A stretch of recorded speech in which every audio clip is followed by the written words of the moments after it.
தலையில் கொண்டையை முறுக்கியும் காய்கறியில் வெண்டையை நறுக்கியும் தான் போடணும்னு பிடிவாதமாக போட்டேன். ஆனால் அதனால் ஒரு சம்பவமாகி போச்சு. அதை கடைசியில் சொல்கிறேன். 2 3 6 இல்லை 2 3 0. என்னடா நமக்கு தெரியாமல் புது கணக்கு எதையும் போட்டு வச்சுருக்காங்களோன்னு யோசிக்காதீங்க. நம்ம சப்ஸ்கிரைபர்ஸ் இப்போ 230. நீங்களும் இதில் கூடிய சீக்கிரம் ஐக்கியமாகணும்னு சொல்லி உங்களை கேட்டுக்கிறோம். வெண்டைக்காவை நல்லா கழுவி தொடச்சிட்டு அதை வெட்டி வச்சுக்கோங்க.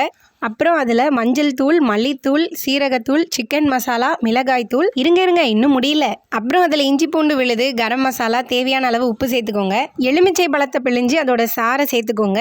அப்புறம் சோள மாவை சேர்த்து தேவையான அளவு தண்ணி ஊற்றி நல்லா பொரிக்கிற பக்குவத்துக்கு பிசைஞ்சு எடுத்து வச்சுக்கோங்க. இதில் ஒரு நல்ல விஷயம் என்னென்னா, இதை மத்தியானம் போட்டது, ஆனால் இதை ராத்திரி சாப்பிடும்போது நல்லா மொறுமொறுப்பாக இருந்தது. அதனால எங்கே வெளியூர் போகிறதா இருந்தாலும் கவலைப்படாமல் சோத்து சட்டியை தூக்கிட்டு இதையும் தூக்கிட்டு கிளம்பிடலாம். எண்ணெய் சூடானதும் நல்லா பொன்னிறமாக பொரிச்சு எடுத்துருங்க. அந்த சம்பவம் என்னென்னா, கொஞ்சம் விதைகளை எடுத்துகிட்டு பொரிச்சுருந்துருக்கணும். அதனால சில விதைகள் மொறுமொறுப்பாகலை, கொஞ்சம் பிசுபிசுப்பாக இருந்தது. நீங்கள் சமைக்கும் போது விதைகள் எடுத்துகிட்டு சமைங்க. உங்களுக்கு இது பிடிச்சிருந்துச்சான்னு சொல்லுங்கள்.